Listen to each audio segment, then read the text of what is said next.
CPM-ന്റെ മുതിർന്ന നേതാക്കൾ നുസൂറുമായി സംസാരിച്ചു. തീരുമാനമുടൻ ഉണ്ടാകുമെന്നാണ് സൂചന. ജിബിൻ JB തിരുവനന്തപുരത്ത് നുസൂറിന്റെ കാര്യം പറയുന്നു. പറയൂ ജിബിൻ. Good morning SK.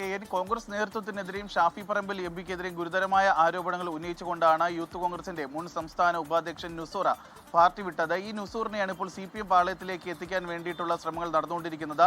CPM-ന്റെ ജില്ലാ നേതാക്കളും സംസ്ഥാന നേതാക്കളും നുസൂറുമായി ഇത്തരത്തിലുള്ള കാര്യങ്ങൾ സംസാരിച്ചു എന്നുള്ള വിവരങ്ങളാണ് ഇപ്പോൾ പുറത്തു വരുന്നത്. ദിവസങ്ങൾക്കകം തന്നെ നാളെയോ മറ്റന്നാളോ ആയി നുസൂർ CPM-ലേക്ക് എത്താനുള്ള ധാരണയാണ് ഇപ്പോൾ ഉണ്ടായതെന്നുള്ള വിവരങ്ങളാണ് പുറത്തു വന്നിരിക്കുന്നത്. പ്രത്യേകിച്ച് തിരുവനന്തപുരം ജില്ലയിൽ കോൺഗ്രസും BJP-യും തമ്മിൽ എല്ലാ കാലത്തും ഒരു ഡീൽ ഉണ്ടായിരുന്നു എന്ന കാര്യമാണ് നുസൂർ ആരോപണമായി ഉന്നയിച്ചത്. കഴിഞ്ഞ കോർപ്പറേഷൻ തെരഞ്ഞെടുപ്പിലും ആ ഒരു ഡീൽ ഉണ്ടായിരുന്നു. കാരണം കോൺഗ്രസിന് എല്ലാ കാലത്തും ഭൂരിപക്ഷം ഉണ്ടായിരുന്ന മണ്ഡലങ്ങളിൽ ഇത്തവണ BJP വിജയിച്ച് കയറി.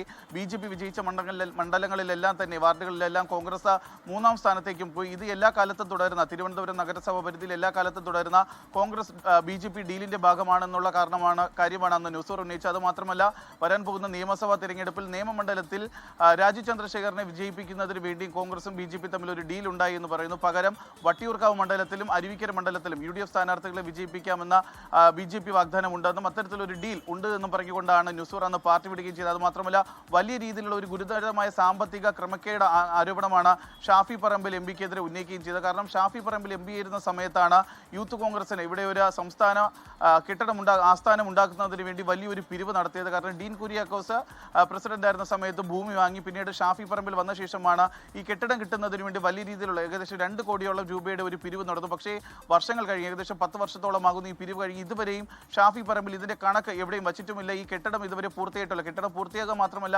കെട്ടിടത്തിന്റെ തറക്കല്ലിടുക മാത്രമാണ് ചെയ്തിട്ടുള്ളത്. അങ്ങനെ ഒരു വലിയ രീതിയിലുള്ള ഗുരുതരമായ സാമ്പത്തിക ക്രമക്കേട് കൂടി ഉന്നയിച്ചുകൊണ്ടാണ് നുസൂർ പാർട്ടി വിട്ട് പുറത്തു പോകുന്ന ഒരു സാഹചര്യം ഉണ്ടായത്. ഏകദേശം 25 വർഷക്കാലത്തെ കോൺഗ്രസ് ബന്ധം ഉപേക്ഷിച്ചാണ് നുസൂർ അന്ന് പാർട്ടി വിട്ട് പോവുകയും ചെയ്തത്.